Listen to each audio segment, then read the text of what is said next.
Welcome to Respec Games, where we respect games. This is Telle. This is Polo. I'm Polo. That's Telle. We are Respec Gaming. Thank you so much for tuning in to the very first episode of Respec Games. This is our gaming podcast. Yeah. Man, Telle, how you feeling, brother? This is exciting. New ventures, new adventures, if you will. Yes.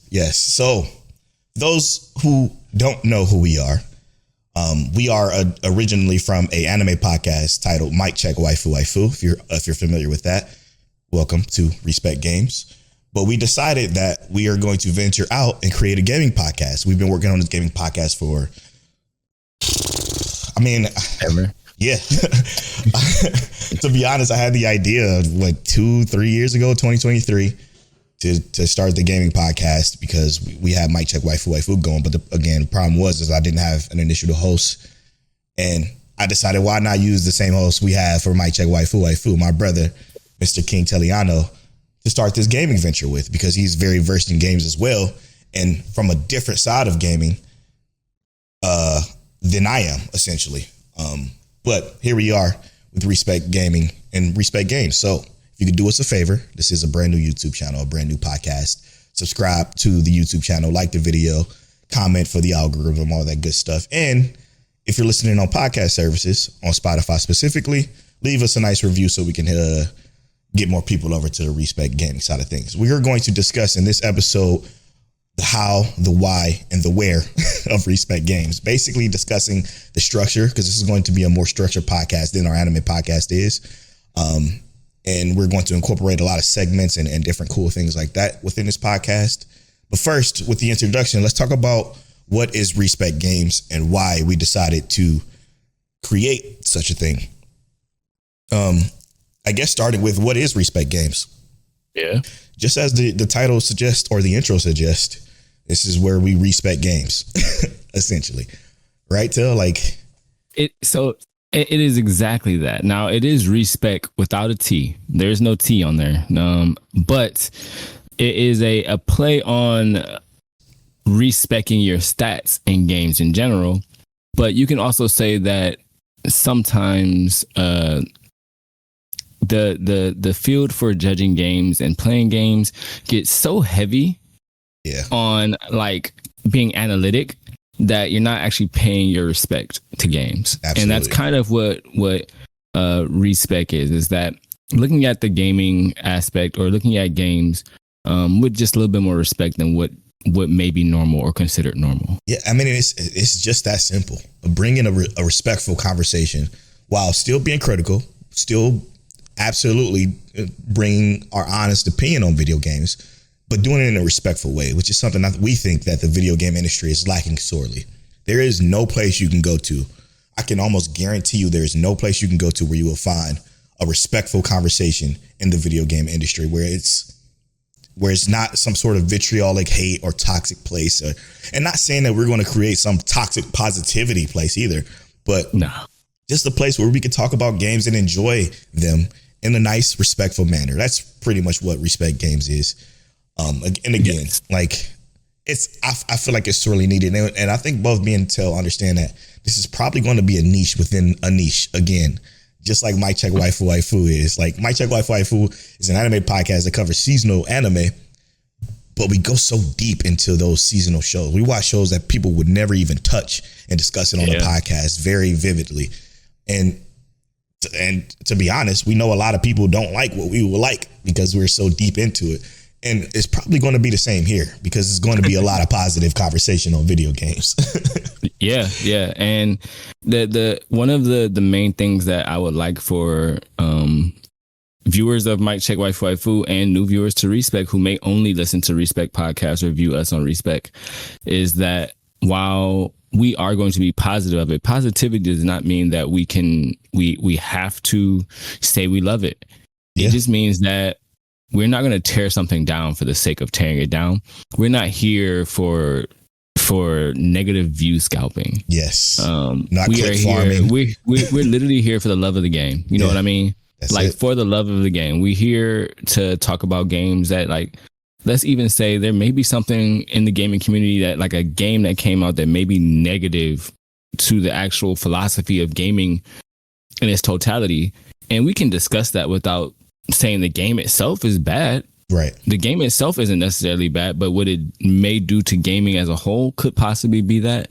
And what is the actual viewpoint of that, and what could a discussion about that look like? Exactly. So it's going to be an interesting ride, I think. And again, this is something that we plan on doing for the long haul, just like we did with Mike Check. Mike Check, Waifu Waifu has been going for 6 years. I don't foresee this ending anytime soon unless we both just completely stop playing video games, which I don't think will ever happen.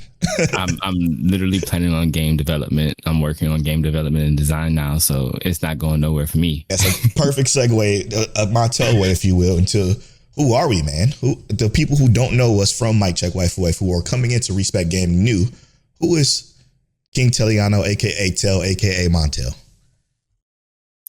Oh, you want to start with me? All right, bet. Yeah, absolutely. So as Polo stated, we're brothers. Blood wouldn't make us any closer. Yeah, but I for instance, I'm from Cleveland, Ohio.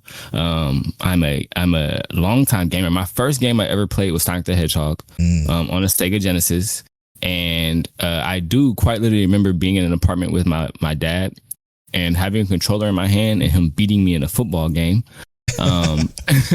But the first game I actually personally played where I knew what I was doing was Sonic the Hedgehog back on like the Sega Genesis. It was a long time ago, old game. But since then, gaming has been largely impactful to my life. I literally, part of the reason I want to become a game developer and why I'm working on that in its totality currently is because my kids love video games. And as much as I love video games, which is crazy, like, I will play video games for them, and they have asked me to play video games just so they can watch. Like, I was literally just playing Kingdom Hearts for 2 hours, and they were watching me play Kingdom Hearts because that's what they wanted to see. They just wanted to watch somebody play a game. And that's one of those things that is beautiful about it. So yes, I am a father, I am a husband, I am from Cleveland, Ohio, and I'm a gamer, anime watcher. I'm not gonna say a nerd in its totality, but I'm an art geek. You know what I mean? Like I kind of find myself in this all encompassing like world of like technology and gaming and then like the medium of like creating media. Like I love being able to see these different creations like games and anime and movies, and not necessarily be critical of them, but sometimes I want to see it makes me feel like I can see the inner thoughts of who the creator may be or anything like that. So that's who I am. But so let's talk about the fact that you're only a PvP gamer though. No, I'm just kidding. I mean, so hear me out though. Hear me out. I am not only a PvP gamer. I do though, and Polo be calling me out on that. I do for years. I would only play PvP games, and it wasn't even like literally Pokemon, which is the game I've played more than any other game ever. I have put in literally thousands upon thousands of hours of almost every Pokemon game that's been out. I put in like at least 1,000 hours on, and it sometimes it's just because it's sitting there idle and I'm farming eggs or something like that. But I've literally put in thousands of hours of every Pokemon game just so I can get to the PvP and battle. Now that wasn't my early experience with Pokemon. Early experience with Pokemon, I was just playing it to play it because I enjoyed the world. Yeah. But as I got older, I really got into the PvP aspect of it because it was strategy based, and I love the idea that there is this strategy involved, and you have to think about the person on the other end. What is their next move that is going to try and counter your move, so you can counter that move? Yeah. And that's literally the game I want to make. I want to make that game where you're thinking about, I have this team. What is my team's counter to what that person is going to do? Even though I don't even necessarily know what their move may be, I want to counter that. If you allow me to interject here real quick, my favorite thing is, and this has been since I was working at GameStop in 2015 or whatever, whenever that was. My favorite thing was to always text Telle and ask him, yo, what Pokemon team should I run? Or or what you think about this, because I'm definitely not as deep into the Poke versus Telle is, but I do love the Pokemon games. I played almost all of them. All the mainstream games I think he's played. Yeah, exactly. I played all the main ones, none of the really side ones or anything like that. But I just love having those Pokemon conversations with Telle because they're just so interesting to me, because I do love the strategy games. And I guess to swing it over to my side, if you don't mind, Telle. Go ahead, bro host. I'm Polo Born Fly. I'm actually a Twitch streamer, a part-time Twitch streamer. I ain't gonna make no jokes on that. And on again, off again Twitch streamer who plays an exorbitant amount of video games. Some for long times, some for not so long times. But yeah, I Twitch stream on twitch.tv/PoloBornFly, which is literally all of my social medias is where you can find me. And again, just like Telle, I'm also from Cleveland, born and raised. We both live in Texas now, though, but I digress. I love strategy games. I love single player RPGs. I absolutely love to find games that not everybody would be interested in, to try to convince my friends to play them as well too. Like, I just love to find like the unique stuff that I'm like, you know what, let's all try this. And we have a group of friends that we do game with, and from time to time you'll hear us discuss them on this podcast, probably because that's what we game with the most. But I'm very versed in the amount of different genres I play. Now, I will say this for both of us: the genre you won't hear us talk about on this podcast is sports games. We will never probably play Madden ever again. We both used to, obviously, but never again. That's not happening. The same with 2K. We sometimes dive into Call of Duties, but I mean, that's mostly Telle's wife. Right. Rematch was the only sports game I played in. Yeah, that's different. That's mad different. Right. So it's just going to be a different kind of podcast. I do think this is going to be another niche within a niche, but we're going to discuss later how the podcast is actually going to be structured, but which is, I think, is going to be very fun and interesting. But Telle, I want to talk about what our favorite games are of all times. Let's talk. You want to do like top five games really quick? Ooh, okay. Quick top five. Quick top five. So not thinking through it in too deep, but just to get a sense of who we are. And I can start, to be honest. Go ahead. It's pretty easy for me. Starting probably at number 5, I would probably call, and this might be recency biased for 2 of the games in my top 5, but Claire Obscure has entered my top 5, and it's number 5. I absolutely love that type of game and that type of storytelling. It was extremely engrossing, and it literally earned its way there into a list I thought was never going to change ever. So that being my number 5. My number 4 is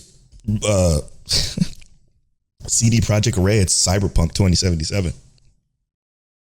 I played through that a couple of times, and when I tell you I'd never been immersed in an RPG as much, well, almost as immersed as I've been in Cyberpunk.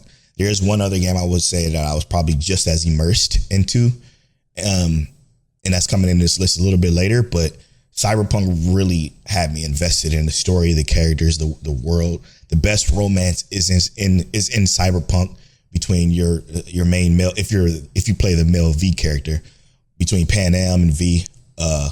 Incredible storytelling. Pacing is impeccable, and the way you can just either you can play it to be 30, 40 hours, or you can play it to be 85, 90 each time you play it is essential. And then that DLC storyline was top of the line, top tier. So Cyberpunk number 4. For my number 3, and this is it should be quite easy for everybody. It should be probably in everybody's top 10, top 5s, I should say, personally. But it's the Mass Effect trilogy. The Mass Effect trilogy is by far one of the best trilogies ever. I do want to go back and replay the Legendary Edition relatively soon again, because I just love that series so much. And again, that's something you'll probably hear from a lot of people who enjoy RPGs. My second favorite game of all time is Nier Automata, or Nier Automata specifically. Between the combat and that storytelling and how unique that world is, absolutely love that character, Nier, and I love the story and the way it's presented. Like the fact, just for example, the fact that you could unequip a piece of like a computer chip and it completely changed the game is just so unique and fun and different to me. And I love the Nier series. And then my number one favorite game of all time, and this might sound crazy compared to the games that y'all just heard come from my mouth, but this one has a special place in my heart. And if you will bear with me, let me tell this story. But Mirror's Edge is my number one favorite game of all time. And the reason why is because it came during a time where my life was in a tough spot. It was in a tough spot. It was 2008, and I was in Texas for the summer, actually, when I was still living in Ohio, obviously. But I came down here with my father because my father was in the military. I came down here with him for the summer, and I I took Telle's Mirror's Edge copy with me down to Texas in 2008.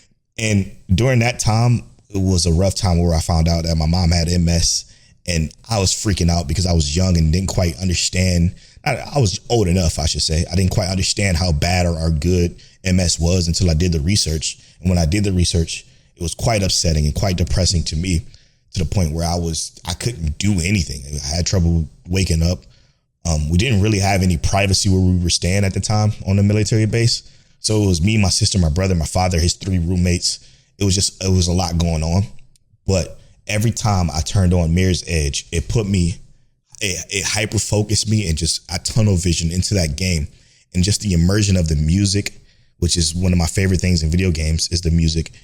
The gameplay, just running, and that feeling, that kinetic feeling of running and jumping across things and running from these characters or these enemies that are shooting at you. It was Mirror's Edge just came at the perfect time, and it just completely changed my life when it came to video games. I got deeper than I ever did in any other video games than I did in that one.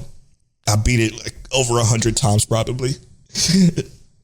Like I absolutely enjoyed that game so much that it's an integral part of my life, and I don't think it'll ever leave number one unless something completely flips me emotionally or I go through something rough again or whatever the case may be. But that would be my top 5 video games of all times. I do want to add to that Mirror's Edge comment though, real quick. Mm-hmm. Mirror's Edge is a beautiful showcase in releasing a game in the middle of nowhere that literally changes like the flow of a game. You know what I mean? Like, yes. Like it was released at a time when games did not move like that. They didn't look like that.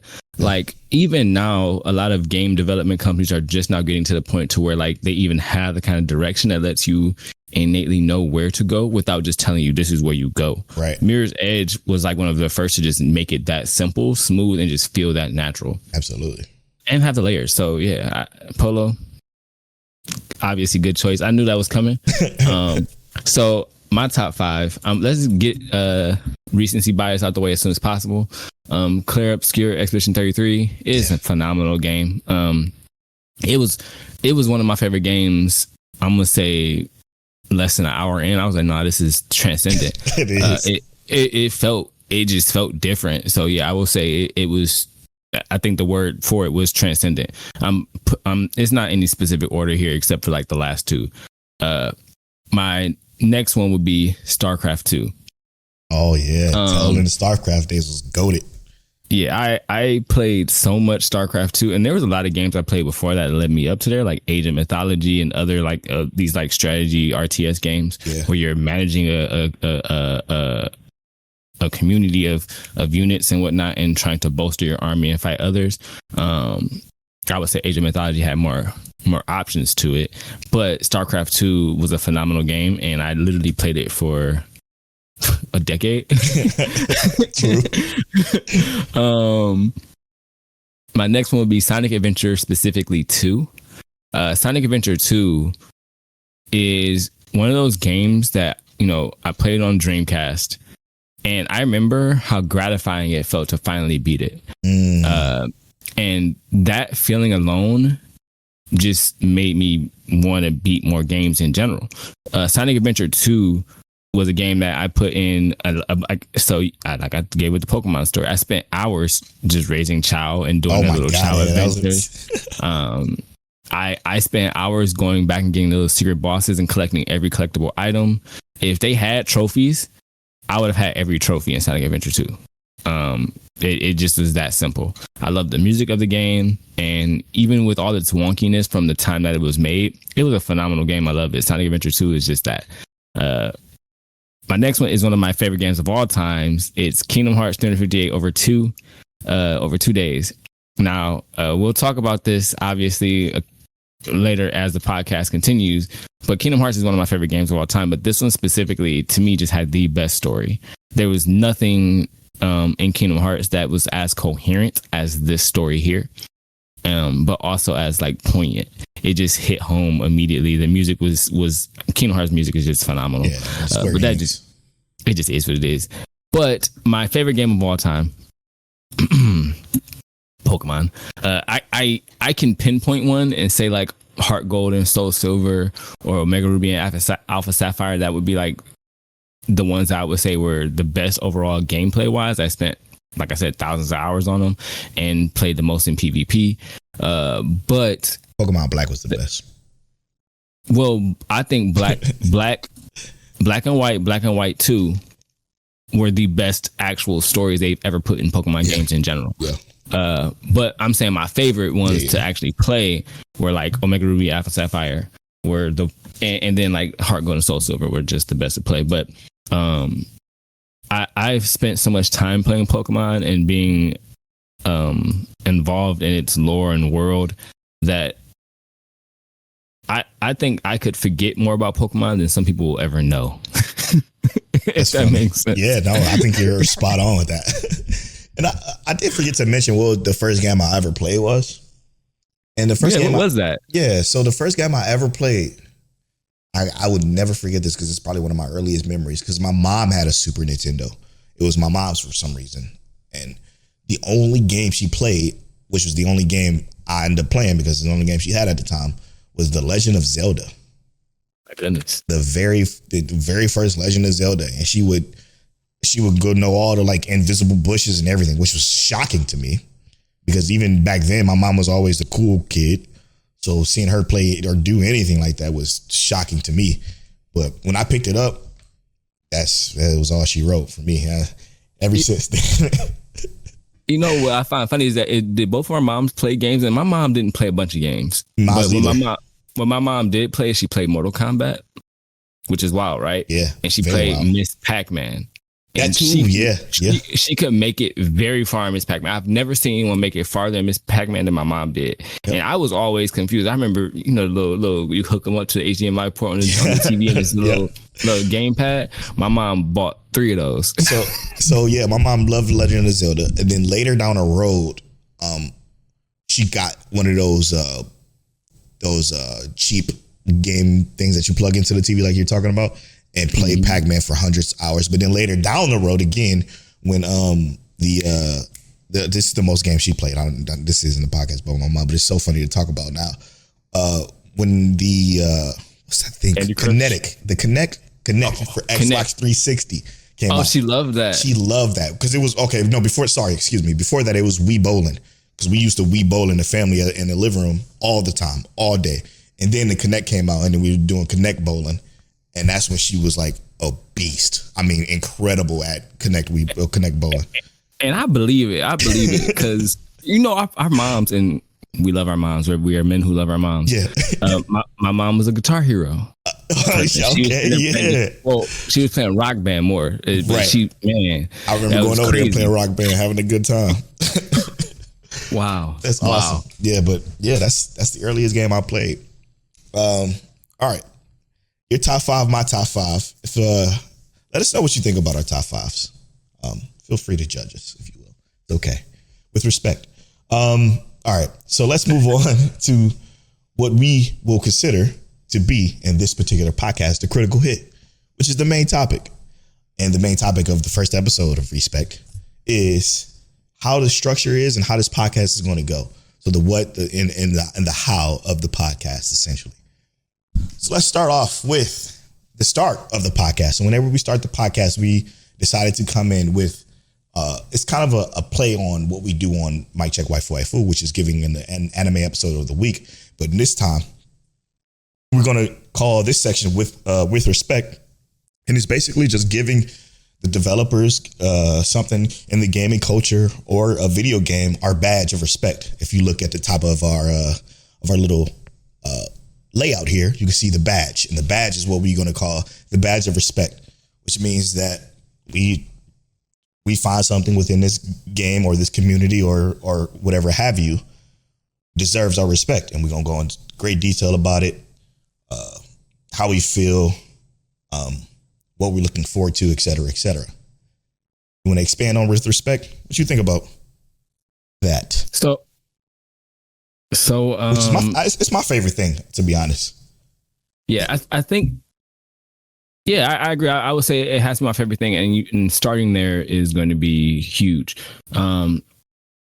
Game developers, games that are huge in the community or in the world in general, and impact the culture of gaming and whatnot. Yeah, that is going to be a driving point, because that's kind of why we're here, right? If you look at both of our lists, while they're not going to be the hugest games of all time, like you could have Halo there or something like that. People are going to have Halo, and that's not going to be a problem to us for you to have that on there. But we can acknowledge that games like Halo are vastly important to the gaming community in general. Yeah. A game I never played. What was it called? It was Team Fortress. I never played Team Fortress, but it has such a huge impact on the culture of gaming to this day. So I would like to say that with respect is quite literally that, and is to pay homage to the developers of games that, even if we've never played them, have made such a huge impact on gaming in general, because it's quite literally impacting a community, a genre, a field that we love so wholeheartedly. And dude, developers don't get enough love, to be honest. Yeah. I think they deserve probably more love than the games itself, because they take time away from their families to work all day and night on these games and build. You know what it reminds me of? With respect, reminds me of one particular thing, and that's I can't remember the year this happened. I believe it was 2016. I could be misremembering, but it was the Game Awards, and it was a team of people who I used to be a huge fan of called Kind of Funny, and one of the main hosts, Greg Miller, did because he won a streamer of the year, I believe, a video game influencer of the year or something like that, and he gave a speech, and in his speech he thanked somebody named Kim, specifically Kim. Now, nobody knew who Kim was, but he said when he mentioned Kim, he mentioned the fact that she was the sound designer on Tomb Raider. And he felt like thanking her and what she did for this game and that impact that it gave to him while he played that game, nobody would ever even mention her, but she was in the credits, and he decided to give her flowers. And that is what I think about when I think of with respect. It's giving an individual, again, even a whole community of people that deserves that badge of respect. Honestly, it's truly that simple, and I think it's going to help start the show off in a positive light and bring great conversation. You know. Yeah. Next. So the next segment that we'll be tackling every episode, or it will be the vertical slice. So the vertical slice, in a literal definition, is the idea of taking a part of the game that's fully finished and completed, right? And you give that game to let's say your committee to your investors, your committee to play the game and get an idea as to what this game is going to be about. And our investors, our committee, our family, so to speak, that we're going to be sharing these vertical slices with, is going to be you, the listener, the viewers. And it's going to be games that we are currently playing. They don't have to be necessarily new games. They don't have to be specifically old or retro games. They're just going to be whatever we may be playing. And they could be the same for Polo and I, or they can be two entirely different games. Yep. So, like, for instance, we can say this. Just recently, we were both playing Mecha Break. Right. But let's say this next week, we will be both playing something entirely different. So actually, this is the perfect topic that we can even talk about right now. What you plan on playing this week? So the game I actually plan on playing as soon as we're done here is it's funny because I literally have one I have lined up. I'm literally going to play. I'm going to record it specifically for my kids, and the game is called Dog Walk. It is completely free, but I am paying $5 for this game specifically because it was made by Blender Studios. Now, what that means. Yeah, the app, right? What it does when you pay this $5 is it gives you all of the resources that they used to make the game, but also it makes a code open source so you can actually download the code for the game, go in, modify it as you want to, and essentially they gave you full availability and resource to do whatever with their game that you want. Interesting for a game developer. That's dope. Yeah, and it's $5. It's $5. It's free to play. And all you're doing is walking your dog. It's like a quick story-based game. But this is what I actually plan on playing just to kind of like see what it's about. And then, you know, maybe I'll tinker with it and see if what I can do with this game, this short game. But it was such a cool concept that immediately when I saw it, I was like, yeah, I have to do this. Absolutely.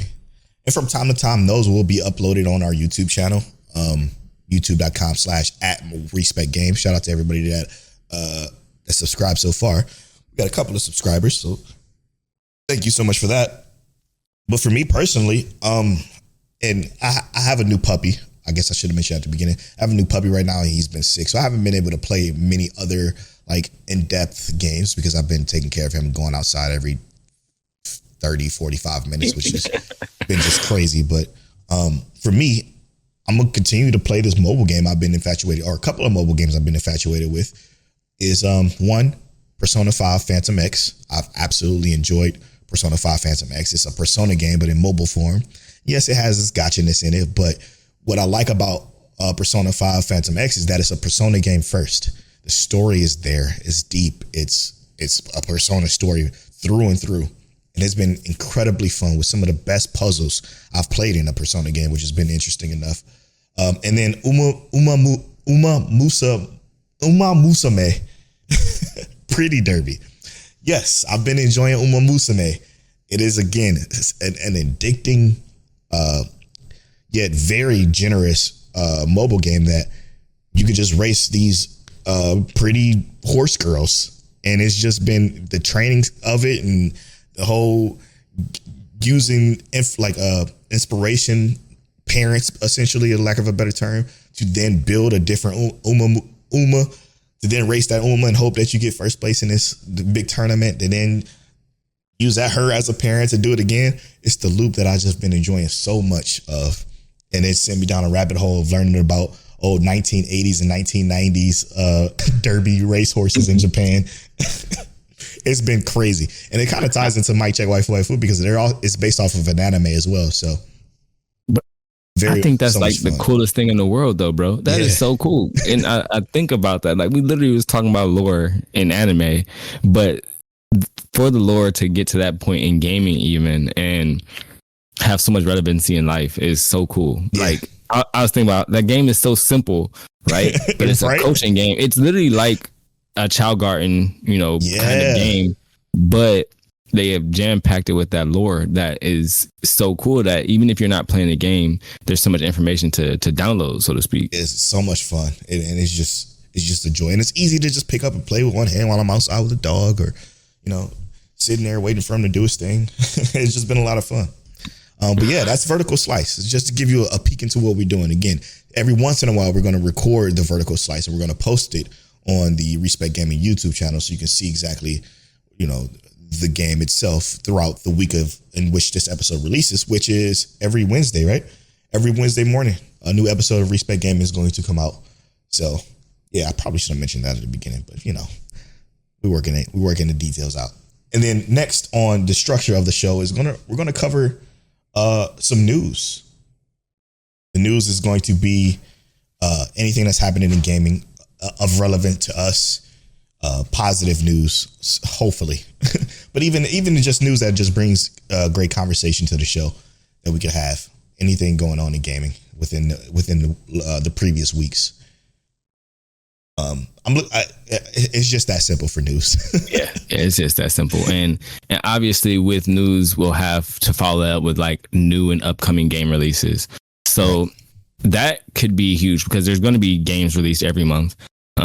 Some months, especially in the latter part of the year, a lot more games will be releasing and whatnot. Yeah. But new and upcoming releases, some of the games, like I know that I would love to talk about, are games that will easily be overlooked because the large game releases are obviously going to be there. That's going to be as easy to cover as the news for the most part. Right. But there may be some games that get slept on, overlooked, that could just be way more. I mean, they may just be my speed, they may be Polo speed, and they could be yours based on, just the fact that you're here listening, and now you may be playing in Discord with us eventually. Yeah, and even something like, it could be a vertical slice, an upcoming game that's coming out that the week that this episode comes, or an episode of the show comes out, and it can become the vertical slice, like a upcoming game. Like recently, I guess I'll talk about that later, but yeah, it's nice. It's nice. And that leads into the next topic, which is the main topic, as I mentioned earlier, and it's going to be critical hit. The main topic of the show, and it could come from either the news that we talked about in the prior topics, or just something else that we want to bring as a main topic. Maybe like a mini game or something that we do within the podcast, a debate, or whatever have you. That's what critical hit is, and we can go in detail about that. Yeah. Critical hit, obviously, just technically us explaining to you right now what is going to be the structure of Respec Games podcast. That's our critical hit this week. And that's what we want to bring to you as like, hey, this is what you're going to get. And we're going to want to make sure that, it's laid out in the same way and exactly how you're going to, be experiencing that. And hopefully that'll be the structure that delivers everything you like in the way that is as efficient as possible. Right. Which is going to be like the more conversational piece of the show too, where we go back and forth on that kind of stuff, which we will within the other segments of the show too, if we have anything else to add to the other topics. But yeah. And then we wrap with game over. That's it. Yeah, game over. So the idea of game over is that it's wrap up. Leave you a little synopsis of like we may be playing something coming up soon, just to kind of give you an idea, a little bit of a cliffhanger to say, hey, this is what we may be playing next week, and this is what you could look forward to, or what we could be doing in general before the next episode releases. Yeah. And it doesn't even necessarily have to be about video games. It could be just something that we plan on doing next week, period. Or this week, as far as just our life is concerned, maybe, Yeah. Discord hangout for all it could be. We have a Discord party. Exactly. A Discord hangout. So make sure you join the Discord. There will be a link in the description and in the show notes of this podcast as well. But yeah. And then obviously every Wednesday we looking to do what time did we agree on? I don't think we got that in our doc. I think we wanted to release closer to noon this time. Was that it, or was it? No, it was early. It was early. It's probably closer to the 9:30 time again. Yeah, let's do. I say we do 7. So 7 o'clock, 7 a.m. Yeah, 7 a.m. Does that give time, people to wake up? They can go to work, listen to it on the commute, whatever have you, and it'll just be there all day for you on Wednesday at 7 a.m. Which means that I have to guarantee that I edit on Tuesdays, and that's gonna be Central time. Yeah, Central time. So you hear it here, folks. 7 a.m. Central. 7 a.m. Central every Wednesday. A new episode of Respec Games, where we respect games. That's Telle. I'm Polo, and this has been Respec Games. Telle, any last thoughts before we close out the first episode of Respec Games? My thoughts are this. I appreciate you taking the time to listen to our first episode of this podcast, and I hope that you come back for many more, and hopefully you come in and play games with us too. Yes, again, join the Discord and follow our socials. It's just Respec Games on Blue Sky. I think that's the only account that we have now. But we would appreciate you for subscribing and listening. Don't worry, next episodes will be longer. We appreciate you guys. Thanks for listening. I can't say it as always, but bye. Peace.